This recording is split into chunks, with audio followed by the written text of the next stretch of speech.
नमस्कार. बाळमुमाचे दर्शनी या यूट्यूब चॅनलवरती आपल्या सर्व भक्तांचं स्वागत आहे. तर भक्तांनो, मी तुम्हाला आजच्या या व्हिडिओच्या माध्यमातून ज्या व्यक्तीच्या ज्या कुटुंबाच्या नशिबात संपत्ती धनसंपत्ती येत असते त्यांना कोणते संकेत मिळतात त्याबद्दल मी तुम्हाला थोडक्यात माहिती सांगणार आहे भक्तांनो. ठीक आहे, तर चला पाहूया. चांगलं चांगलं श्री सद्गुरू संत बाळमामाच्या नावानं चांगलं. भक्तांनो, कधी तुम्ही हे लक्षात घेतले आहे का? काही लोकांना आयुष्यात अचानक पैसा येतात, अचानक संधी मिळतात आणि काही लोक कितीही मेहनत केली तरी हातातून निसटून जातो पैसा. लक्षात ठेवा, हे सगळं फक्त नशीब असतं का? हा प्रश्न तुमच्या मनात आला असेल तर ही निसर्ग आधीच काही संकेत देतो, इशारे देत असतो भक्तांना. तर आजच्या या व्हिडिओमध्ये आपण याबद्दलची माहिती जाणून घेणार आहोत. ज्या व्यक्तीच्या नशिबात धनसंपत्ती असते त्यांना कोणत्या संख्यांचे संकेत सतत दिसतात, त्या संकेताकडे दुर्लक्ष केल्यास काय होतं? तर हा व्हिडिओ भक्तांनो तुम्हाला शेवटपर्यंत बघायचा आहे, कारण शेवटी मी तुम्हाला अत्यंत महत्त्वाची उपाय सांगणार आहे, गोष्ट सांगणार आहे. धन आकर्षित करणारे गुप्त संख्या मी तुम्हाला सांगणार आहे, साधना सांगणार आहे भक्तांनो. ठीक आहे, तर सर्वांनी शेवटपर्यंत व्हिडिओ बघायचा आहे. भक्तांनो, जर कोण चॅनलवरती नवीन आजचीला तर चॅनलला सबस्क्राईब करून बेल आयकॉन बटन दाबा आणि भक्तांनो एक लाईक नक्की करायचा आहे तुम्हाला, कारण बाळमामाचा आपल्या जयघोष घराघरामध्ये झेंडा रोवायचा आहे. आणि कमेंटमध्ये बाळमामाच्या नावाचा घोष करायला विसरू नका. लक्षात ठेवा. तर अध्याय 1 लक्षात ठेवा. नशीब म्हणजे नेमकं काय? लोक म्हणतात त्याचं नशीब चांगलं आहे, आपल्या नशिबातच नाही. पण नशीब म्हणजे फक्त योगायोग नसतो भक्तांनो. तर भक्तांनो, आपल्या हिंदू धर्मातील प्राचीन ग्रंथानुसार नशीब म्हणजे पूर्वजन्माचे कर्म असते. या जन्मातील विचार आणि विश्वासी असलेली तुमची ऊर्जा. संख्या ही विश्वासी भाषा आहे. विश्व आपल्याशी शब्दात नाही तर संख्यांमधून सांगत असतं, संवाद साधतं. लक्षात ठेवा. या गोष्टीकडे आपल्या बाळमामाच्या भक्तांनी लक्षात घेतलं पाहिजे भक्तांनो. तर अध्याय 2 काय सांगतं? तर संख्या आणि धनसंपत्तीचा गुप्त संबंध. भक्तांनो, प्राचीन काळापासून वेद, अंकशास्त्र, वस्तू, ज्योतिष्य या सर्वांमध्ये संख्यांना फार महत्वाचे स्थान होतं. लक्ष्मी देवीचं वाहन उल्लू, 2 डोळे. लक्षात ठेवा. कुबेर देवाचं 8 दिशांचा स्वामी. ब्रह्मांड देवाचं भक्तांनो 9 ग्रहावर आधारित आहे. म्हणजे धनभाग्य आणि संख्या याचा अतूट संबंध आहे. लक्षात ठेवा. या गोष्टीकडे आपल्या लोकांनी लक्ष दिलं पाहिजे. तर भक्तांनो, अध्याय 3 काय सांगतो? धनयोग. धनयोग असलेल्या लोकांना दिसणाऱ्या मुख्य संख्या. आता आपण एक एक करून त्या संख्यांबद्दल सविस्तर माहिती जाणून घेऊया. तर संख्या 1, नेतृत्व आणि नवीन सुरुवात. जर तुम्हाला वारंवार हे सतत असेल भक्तांनो, हे तुम्हाला वारंवार हे सतत दिसत असेल, 1 आकडा, 10 आकडा, 11 आकडा आणि 111 आकडा, याचा अर्थ काय? तर तुमच्या नशिबात तुमच्या जोरावर पैसा कमवण्याचा योग आहे असे लोक भक्तांनो म्हणतात. नोकरीत जास्त काळ टिकत नाही. स्वतःचा व्यवसाय, यूट्यूब, ट्रेनिंग, शेती, दुकान यात यश मिळतात भक्तांनो. अशा गोष्टीकडे लक्ष दिल्याबद्दल इशारा काय सांगतो? जर आळस केला तर हा योग निघून जातो भक्तांनो. त्यामुळे या गोष्टीकडे दुर्लक्ष करू नका, लक्ष द्या. संख्या नंबर 2 भक्तांनो, वरती मी संख्या नंबर 1 सांगितली, कोणते कोणते अक्षर आहेत त्याबद्दल मी तुम्हाला पैसा कमवण्याचा योग सांगितला. तर संख्या नंबर 2, अचानक मिळणारी धनसंपत्ती, पैसा. जर तुम्हाला वारंवार दिसत असलेले शब्द कोणते भक्तांनो? 2, 20, 22 आणि 3 वेळा 2, 222. याचा अर्थ असा आहे, या वरच्या आकड्यांचा भाग्य अचानक उघडणारे आहे.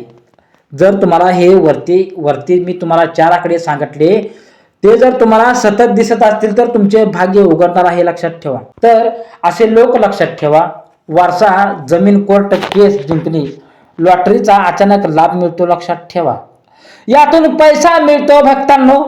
पण लक्षात ठेवा, भावनिक निर्णय घेतले तर हा पैसा टिकत नाही.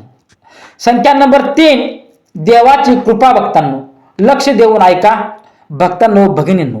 जर तुम्हाला वारंवार दिसत असेल 3 आकडा, 12 आकडा, 21 आकडा आणि डबल 3 म्हणजे 33, याचा अर्थ तुमच्यावर गुरुकृपा आहे.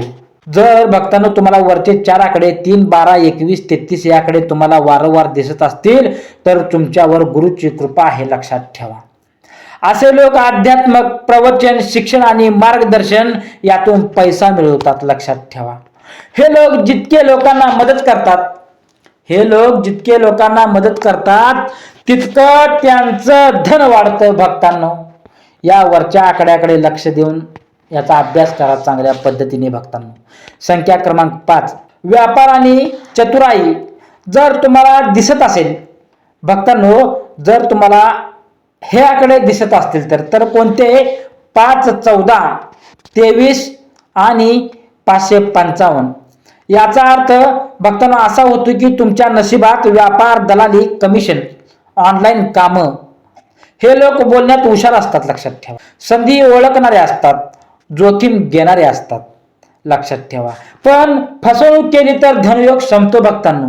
ठीक आहे. तर भक्तांनो, ज्या व्यक्तीच्या स्वप्नामध्ये किंवा सारखे वरील मी तुम्हाला 4 आकडे सांगितले तर 5, 14, 23, 555 हे आकडे दिसणारे लोकांच्या नशिबात व्यापार, दलाली, कमिशन, ऑनलाईनची कामं ते लवकर करत असतात, लक्षात ठेवा.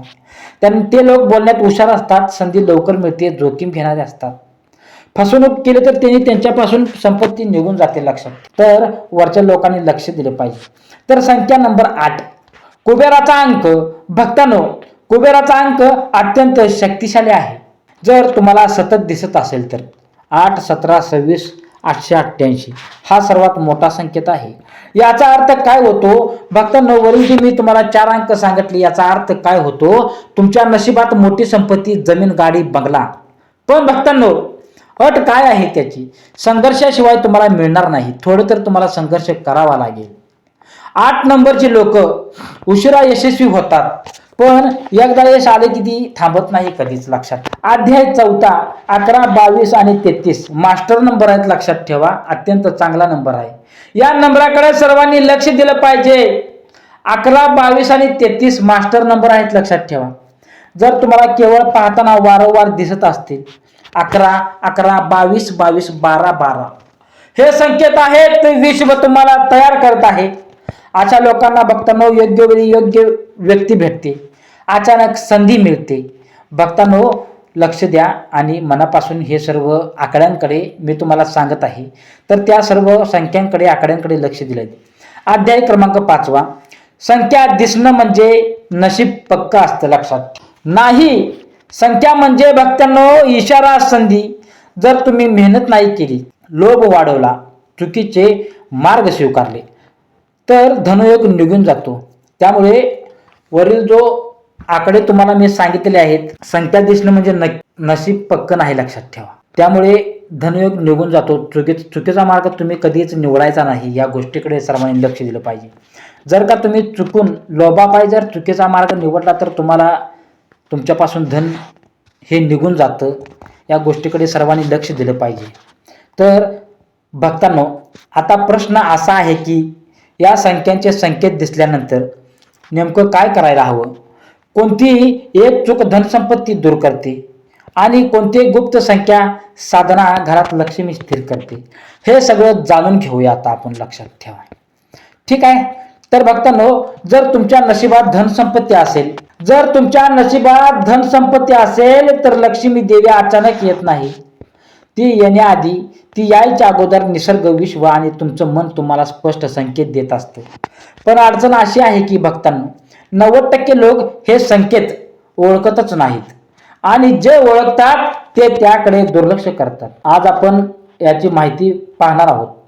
धन येण्या अगोदर दिसणारी 7 गुप्त चिन्हे, जी चिन्हे फक्त भाग्यवान लोकांनाच दिसतात आणि जी ओळखली तर आयुष्य बदलू शकतं.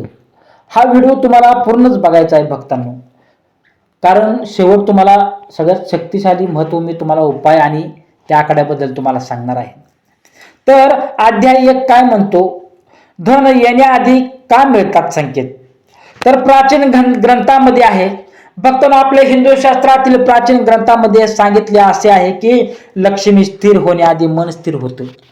म्हणजे धन यायच्या अगोदर विचार बदलतात, सवयी बदलतात, आसपासच्या गोष्टी बदलतात आणि हे बदल संकेताच्या रूपात आपल्या समोर येत असतात आपल्या जवळ येत असतात. भक्तांनो, चिन्ह क्रमांक 1, अचानक शांतता आणि एकतांची आवड. ज्या तुम्हाला अलीकडे असं वाटत असेल की भक्तांनो, जर तुम्हाला अलीकडे असं वाटत असेल की गोंधळ नकोसा वाटतो, लोकांपासून दूर राहावंसं वाटतं, एकांतात बसून विचार करायला आवडतं, हा खूप मोठा संकेत आहे. याचा अर्थ असा आहे भक्तांनो, तुमचं मन आता उच्च पातळीवर विचार करायला तयार होत आहे. असे लोक भक्तांनो अचानक निर्णय घेतात, चुकीच्या लोकांपासून दूर होतात, आयुष्याला नवीन दिशा देतात. भक्तांनो, बोला बाळूमामाच्या नावानं चांगलं. तर लक्ष्मी देवीला शांत मन आणि शुद्ध विचार आवडतात. भक्तांनो, चिन्ह क्रमांक 2, जुनी सवय सुटत जाणे. धनुयोग सुरू झाला की भक्तांनो, काही मित्र आपोआप दूर होतात, काही नित्यांत कटुता येते, काही सवयी नकोशा वाटू लागतात. भक्तांनो, याला वाईट समजू नका, या गोष्टीकडे लक्ष द्या बंधू आणि भगिनींनो. याचा अर्थ काय होतो? काही सवयी नकोशा वाटू लागतात, याचा वाईट समजू नका याला. तर याचा अर्थ काय होतो? तुमचं आयुष्य अपग्रेड मोडमध्ये जात आहे. ज्या लोकांचा तुमच्या भविष्याशी संबंध नाही ते आपोआप निघून जातात. हे चिन्ह ओळखलं तर दुःखी होऊ नका भक्तांनो. चिन्ह क्रमांक 3, वारंवार विशिष्ट संख्या दिसणे. भाग 1 मध्ये आपण संख्याबद्दल पाहिले, पण भक्तांनो, धन येण्या अगोदर त्या संख्यांची तीव्रता वाढते. उदाहरणार्थ 11 11, 22 22, 108 8, 555. तर भक्तांनो, या आकड्यांचा असा अर्थ होतो की विश्व तुमच्याशी थेट बोलण्याचा, संवाद साधण्याचा प्रयत्न करत आहे. तुमचं लक्ष आता पैसा, स्थैर्य आणि भविष्याकडे जात आहे. यावेळी नकारात्मक विचार खूप नुकसान करू शकतात. चिन्ह क्रमांक 4, अचानक स्वप्न बदलतात. धनयोग सुरू झाला की भक्तांनो, या गोष्टीकडे सर्वांनी लक्ष द्या. धनयोग सुरू झाला की स्वप्न स्पष्ट दिसतात. पाणी, सोने, देव, दिवा दिसतो, झाड, कमळ, प्रकाश दिसतो. भक्तांनो, प्राचीन मान्यतेनुसार प्राणी धनप्रभाव असतो. कमळ लक्ष्मीचं रूप आहे. प्रकाश आपल्याला संधी घेऊन येत असतो. असे स्वप्न वारंवार दिसत असतील, येत असतील, तर हा लक्ष्मी आगमनाचा संकेत आहे. भक्तांनो, या गोष्टीकडे सर्वांनी मनापासून लक्ष देऊन याचा उपाय सर्वांनी ध्यानात घ्यायचा आहे. भक्तांनो, चिन्ह क्रमांक 5, घरात छोटे पण शुभ बदल. लक्ष द्या मित्रांनो, भक्तांनो, भगिनींनो. घरात अचानक स्वच्छता करण्याची इच्छा, देवघराकडे जास्त ओढ, दिवा लावावासा वाटणं, सुगंधी अगरबत्ती आवडणं, हे सगळं घरातील ऊर्जा बदलत असल्याचं चिन्ह आहे. भक्तांनो, लक्ष्मी देवी नेहमी आधी घराची ऊर्जा तपासत असते. तर भक्तांनो, चिन्ह क्रमांक 6 काय आहे? अचानक मदत करण्याची इच्छा होते. चिन्ह क्रमांक 6, तर धन येण्याआधी कोणाला मदत करावीशी वाटते. गरजू दिसला की मन हलतं. पशु पक्ष्यांविषयी करुणा वाढते. याचा अर्थ असा आहे की तुमचं मन लक्ष्मीच्या गुणांशी जुळत आहे. जे देतो त्यांच्याकडे येतं, हा नियम येथे काम करतो. चिन्ह क्रमांक 7, संकट असूनही आतून भीती न वाटणं. सर्वात मोठं चिन्ह आहे. भक्तांनो, भगिनींनो, मित्रांनो, लक्ष देऊन ऐका. चिन्ह क्रमांक 7, लक्ष देऊन ऐका. हे खूप महत्वाचं आहे. जर अडचणी असतील तुमच्या जीवनात पैसा कमी आहे, तुमच्या आयुष्यात परिस्थिती कठीण आहे, तुमच्या जीवनाची परिस्थिती कठीण आहे, पण तरीही आतून भीती नाही, आत्मविश्वास आहे. भक्तांनो, काहीतरी चांगलं होणार असं वाटतं तुम्हाला, तुमच्या मनात काहीतरी वाटतं. तर समजा धनयोग अगदी आपल्या जवळच आलेला आहे, कारण धन येण्याआधी देवी तुमची धैर्य परीक्षा बघत असते. तर भक्तांनो, वरील आपण चिन्ह बघितलेले आहे. तर वरील आपण चिन्ह अध्याय क्रमांक 1 मध्ये बघितलं, तर अध्याय क्रमांक 2 मध्ये आता आपण पाहूया. तर अध्याय क्रमांक 2 या चिन्हाकडे दुर्लक्ष केल्यास काय होतं? भक्तांनो, लक्ष द्या. जर या संकेताकडे दुर्लक्ष केलं तर भक्तांनो संधी हातातून निघून जात असते. पैसा येऊनही टिकत नाही भक्तांनो, लक्ष द्या. पैसा येऊनही टिकत नाही, चुकीचे निर्णय होतात. विशेषतः भक्तांनो, भगिनींनो, मित्रांनो ऐका. अहंकार, लोभ, तुमचा अहंकार, तुमचा लोभ, अधीरपणा तुमचा, हे 3 दोष धनयोग संपवतात. त्यामुळे वरच्या जे विशेष जे मी तुम्हाला 3 ज्या काही तुमच्या नियम आहेत, तुमच्या धनसंपत्ती संपवतात. अहंकार, लोभ आणि अधीरपणा या गोष्टीकडे तुम्ही लक्ष द्या. या गोष्टीपासून तुम्ही लांब राहा, लक्षात ठेवा. कारण तुमचा धनयोग संपणार आहे या 3 गोष्टींमुळे. अध्याय क्रमांक 3, धनयोग टिकवण्यासाठी 3 सोपे नियम आहेत. तर ते 3 सोपे नियम भक्तांनो तुम्हाला करायचे आहेत. तुम्हाला धनसंपत्ती टिकवायची असेल तर तुम्हाला हे 3 जे नियम आहेत महत्वाचे, ते 3 नियम तुम्हाला टिकवायचे आहेत. पहिला नियम, सकाळी उठल्यावर किमान 2 मिनिटे शांत बसा. दुसरा नियम, दर गुरुवारी कोणाला तरी अन्न द्या. तिसरा नियम, पैसे आले की लगेच गर्व करू नका भक्तांनो. हे 3 नियम लक्ष्मीला स्थिर ठेवतात, लक्षात ठेवा.